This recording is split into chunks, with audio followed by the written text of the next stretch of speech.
चला मग आता आपला नेक्स्ट टॉपिक आहे new topic income from PGBP याचा चार्जिंग सेक्शन आहे.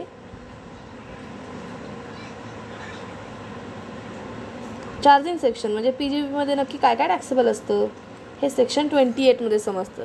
सेक्शन 28 कसला? Section 28 of income tax act 1961 याचा सेक्शन 28 सांगतो इन्कम फ्रॉम PGBP नक्की काय आहे, काय टॅक्सेबल आहे. ओके. मग आता इन्कम फ्रॉम PGBP बघा, तुम्हाला सॅलरी इन्कम शिकवलं, HP इन्कम शिकवलं आहे. तुम्हाला ते व्हिडिओ सगळ्या गोष्टी यूट्यूबवर भेटतील, त्या प्लीज कृपा करून बघा. तुमचा पेपर हा होणारच आहे, पेपरला काहीही दुमत नाही आहे. आणि बघा, तुम्हाला जर का ऑनलाईन पेपर आला तरीसुद्धा तो अवघड असणार आहे आणि ऑफलाईन असला तरीही तो अवघड असणार आहे जर का तुम्ही अभ्यास नाही केला तर. ओके. सो प्लीज लेक्चर्स बघा, do watch lectures and ask me questions, I will answer you. Okay. चलो, what is full form of PGBP? PGBP means profit and gains from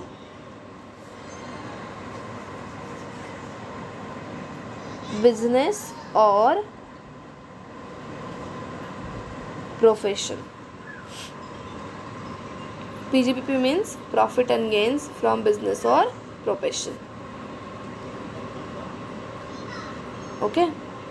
बघा, या नोट्स किंवा मग हे जे रेकॉर्डिंग्स आहेत हे स्पेशली मी तुमच्यासाठी करते. ओके. एक्झामच्या आधी तुम्ही सगळे लोक बिचारे जॉब करत आहात, तुम्हाला या गोष्टी जमत नाही आहेत किंवा लेक्चर करायला जमत नाही, सो मी तुम्हाला लेक्चर रेकॉर्ड करून पाठवते. प्लीज हे बघा आणि प्रॉब्लेम्स सोडवा. चला, profit and gains from business or profession. Business or प्रोफेशनमध्ये ज्या गोष्टी टॅक्सेबल होतात त्या इथे येणार. ओके. मग आता मला सांगा, यात आपल्याला 4 गोष्टी नेहमी हव्या, स्पेशली हव्या. ओके. त्या कोणत्या त्या मी तुम्हाला सांगते. 1-2 मिनिट थांबा. चला मग बघा, या नोट्स आहेत. या this notes are made by me. But मला करंट नोट्स माझ्या सापडल्या नाही, सो मी जुन्या नोट्सचं एक छोटी कॉपी एक झेरॉक्स कॉपी पडली होती, त्याचा मी फोटो काढलेला आहे. ओके. बघा, तुमच्या बिझनेसमध्ये तुम्ही जे अकाउंटिंग करता, ट्रेडिंग अकाउंट बनवतात, प्रॉफिट अँड लॉस अकाउंट बनवतात. तुम्ही ट्रेडिंग अकाउंट बनवतात तेव्हा तुम्हाला काय मिळतो? 1 सेकंड होल्ड करा. पेन नाही घेतला आहे मी. ट्रेडिंग अकाउंट जेव्हा तुम्ही बनवतात तेव्हा तुम्हाला काय मिळतो? ग्रॉस प्रॉफिट मिळतो. ओके. आणि या ग्रॉस प्रॉफिटमधनं काही एक्सपेन्सेस वजा केले, काही इन्कम ॲड केले की तुम्हाला मिळतो तो असतो नेट प्रॉफिट. ओके.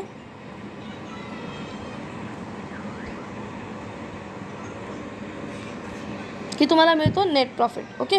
मग हा जो नेट प्रॉफिट असतो तो टॅक्सेबल असतो under the head income from PGBP, profit and gains from business or profession. मग बघा, हा बघा net profit as per your accounting profit P&Ls नुसार net profit as per profit and loss account, तो तुम्ही इथे लिहिला टॅक्सेबल कॉलममध्ये. ओके. यातनं काही गोष्टी आपण ॲड करणार आहोत तर काही गोष्टी यातनं लेस करणार आहोत. काय नक्की ॲड करायचं आणि काय नक्की लेस करायचं या सगळ्या गोष्टी तुम्हाला यात शिकायच्या आहेत. ॲड का करायचं, लेस का करायचं यासुद्धा गोष्टी शिकायच्या आहेत. ठीक आहे. पण या सगळ्यांच्या आधी आपल्याला सगळ्यात पहिली महत्त्वाची गोष्ट ऐकायची आहे. ती काय आहे बघा, general principles for allowability of deductions.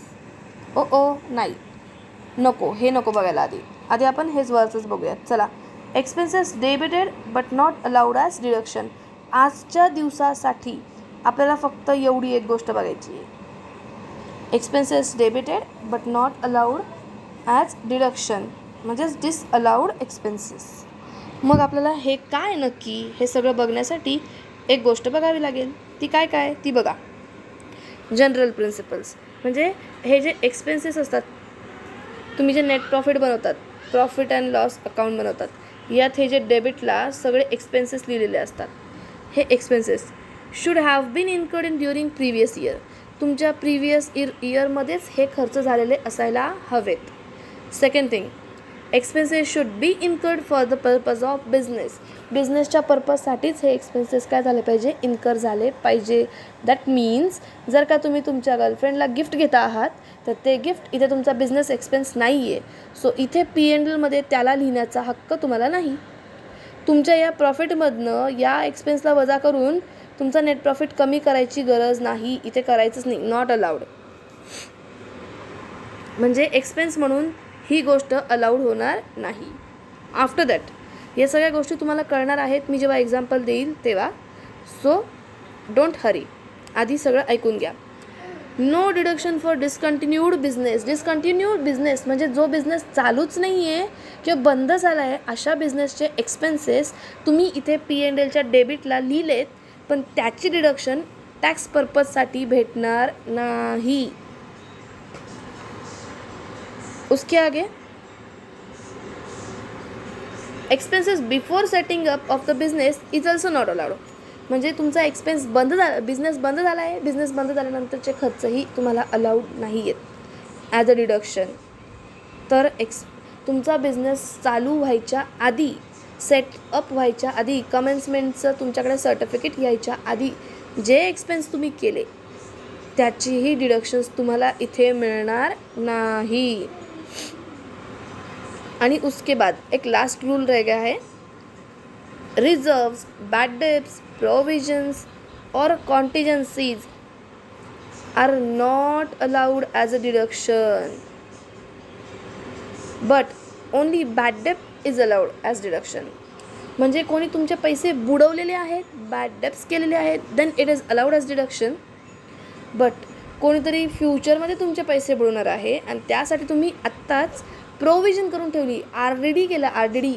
So RDD is not allowed as deduction in your PGBP head. आता मी जे काही ह्या 5-6 गोष्टी बोलले ना त्या गोष्टी मी तुम्हाला एक्सप्लेन करून सांगणार आहे. ओके, चला यासाठी काही बेसिक्स थिंग्स आहेत, त्या बेसिक थिंग आधी ऐकून घेऊयात. बघा, हा व्हिडिओ तुम्हाला वारंवार बघायचा आहे जोपर्यंत तुम्हाला कळत नाही. तरी नाही कळते तर प्लीज मला विचारा. फर्स्ट लाईन, बिझनेस और profession must be carried on by the assessee. जो व्यक्ती इन्कम टॅक्स रिटर्न भरणार आहे तो व्यक्ती असेसी आहे. बिझनेस और प्रोफेशनसाठी जो व्यक्ती रिटर्न भरतो आहे त्याच व्यक्तीच्या मालकीचा असला पाहिजे तो बिझनेस आणि तोच करत असायला हवा तो business. Profit and loss of speculation business are kept separate. म्हणजे तुमचे 4-5 बिझनेस येत आहेत. एकीकडे गाईचा गोठा, एकीकडे दुधाचा व्यवसाय, एकीकडे तुमचा आहे चाऱ्याचा व्यवसाय, एकीकडे तुमचा आहे स्पेक्युलेशनचा, सट्टेबाजीचा व्यवसाय. सो या तिन्ही बिझनेसला तुम्ही एकत्र दाखवू शकतात, बट इसको तुमको अलग दिखाना पडेगा. ओके, बुक्स ऑफ अकाउंट बाकी सगळ्यांचे एकत्र मेंटेन करू शकतात, बट स्पेक्युलेशन बिझनेसचे बुक्स ऑफ अकाउंट्स वेगळे बनवायचे. उसके बाद बिझनेस और profession should be own by assessee only. ज्या बिझनेस और प्रोफेशनचं इन्कम तुम्ही रिटर्नमध्ये दाखवता आहेत तो तुमच्या स्वतःच्या मालकीचा असावा. It must be own by assessee and it must be carried by assessee. Okay, carried on by assessee. उसके आगे नेक्स्ट, बिझनेस और profession is carried on by assessee for any time during the previous year. त्याने मागच्या वर्षी म्हणजे previous year, आपला previous year किती आहे, 2021 आहे, या काळामध्ये त्याने काहीतरी बिझनेस करायला हवा तरच तो ते इन्कम टॅक्सेबल करू शकतो, ॲज अ टॅक्सेबल दाखवू शकतो. उसके आगे taxes payable on even on illegal business और प्रोफेशन. जरी तुमचा बिझनेस इलिगल असू द्यात, तुमचं प्रोफेशन इलिगल असू द्यात, तरीसुद्धा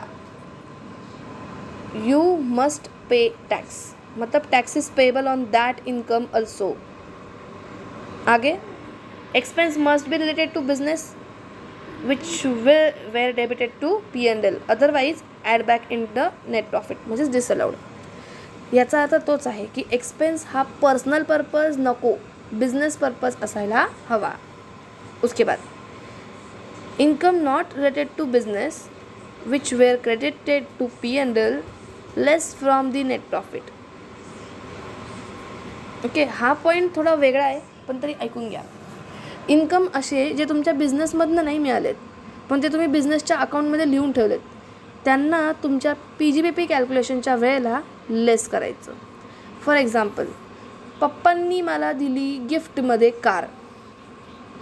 ओके, हे एका प्रकारे मला वाटलं की इन्कम आहे माझं, मी लिहिलं P&Lच्या क्रेडिटला, पण ते माझं इन्कम नाही आहे, so less from the net profit.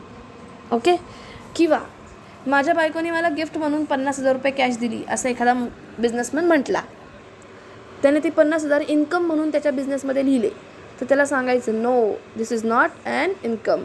मग तुम्हाला नेट प्रॉफिटमधनं तेवढे 50,000 वजा करावे लागतील. Next, only revenue expenditure allowed for deduction. Revenue expenditure म्हणजे जे एक्सपेंडिचर्स तुम्ही फक्त एका वर्षासाठी करतात, म्हणजे दरवर्षी करावं लागतात. ह्या वर्षीचं लाईट बिल भरलं तर पुढच्या वर्षीचं लाईट बिल भरायचं नाही, असं काही आहे का? आहे. असं काही आहे? नाही आहे. So electricity bill is your revenue expenditure, but electricity fitting is not revenue expenditure. मग इलेक्ट्रिसिटी बिलचे डिडक्शन मिळेल, पण इलेक्ट्रिसिटी फिटिंग ही अख्खीच्या अख्खी डिडक्शन होणार नाही, त्याच्यावर डेप्रिसिएशन डिडक्ट होईल. हे सगळं जे काही बोलली हे तुम्हाला आत्ता जरा थोडंसं अवघड वाटेल, बट जेव्हा तुम्ही PGBPचा प्रॉब्लेम पूर्ण शिकाल तेव्हा तुम्ही सॅलरी म्हणा, HP म्हणा, या सगळ्यांच्या आधी पहिले PGBP सोडवाल, because it is that much easy. So पहिले मी तुम्हाला बोलली होती की मी तुम्हाला एकच पॉईंट शिकवणार आहे आज, तो आहे expenses debited but not allowed as deduction. ह्याच्यासाठी मी तुम्हाला एक प्रॉब्लेम टाकते आहे इथे PDF मध्ये, तो आपण बघूयात. चला,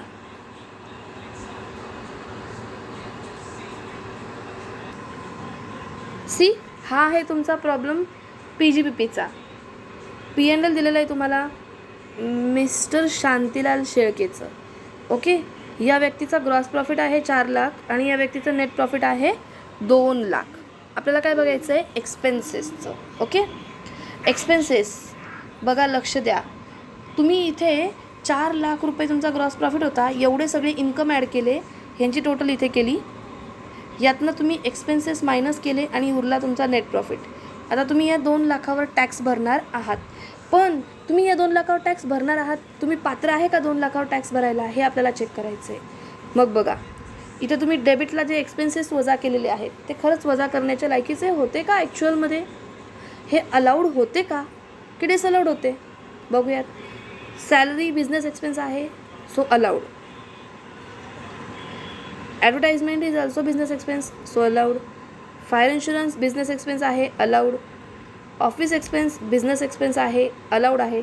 depreciation is also business expense. पण इन्कम टॅक्स ही त्या व्यक्तीची पर्सनल लायबिलिटी आहे, सो ही can not deduct income tax as a expense in this P&L. येतं लक्षात? म्हणजे त्याने इथे 2 लाख ऑलरेडी P&Lमध्ये लिहून ठेवलेले, त्यांचं trading account, profit and loss account, balance sheet सगळं बनवून झालेलं आहे. आपल्याला आता जेव्हा हे कळतं आहे तेव्हा आपण वापस जाऊन ते बनवणार आहे का सगळं? नाही. आपण फक्त एक स्टेटमेंट बनवणार, त्याच्यात तुम्ही लिहिणार असे 2 कॉलम्स करणार आणि तुम्ही इथे लिहिणार नेट प्रॉफिट. किती होता नेट प्रॉफिट? 2 लाख रुपये. पण हा 2 लाख रुपये खरा नेट प्रॉफिट नाही आहे. हे जे 17,200 आहेत ना, हा बिझनेसचा खर्च नाही आहे, तरीसुद्धा तुम्ही इथे वजा केला आहे. बघा ना, ह्या अमाऊंटमधनं ही अमाऊंट वजा करताय तेव्हा तुमचा नेट प्रॉफिट येतो आहे. क्रेडिटमधनं डेबिट वजा करतायत तेव्हा तुमचा नेट प्रॉफिट येतो आहे.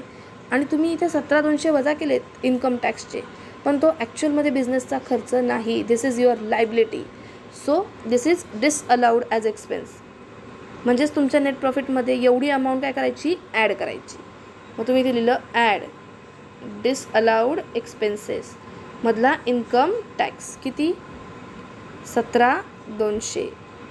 ठीक आहे, 2 लाखावर 2 लाख प्लस 17,200. म्हणजे आता तुम्ही टॅक्स भरताना कितीवर भरले असतात? 2,17,200. पण अजून खाली काही आहे ते बघून घेऊयात. चला, bonus is allowed as expense, बिझनेसचा आहे, चालतो. Sales tax is also allowed as expense, बिझनेसचाच आहे.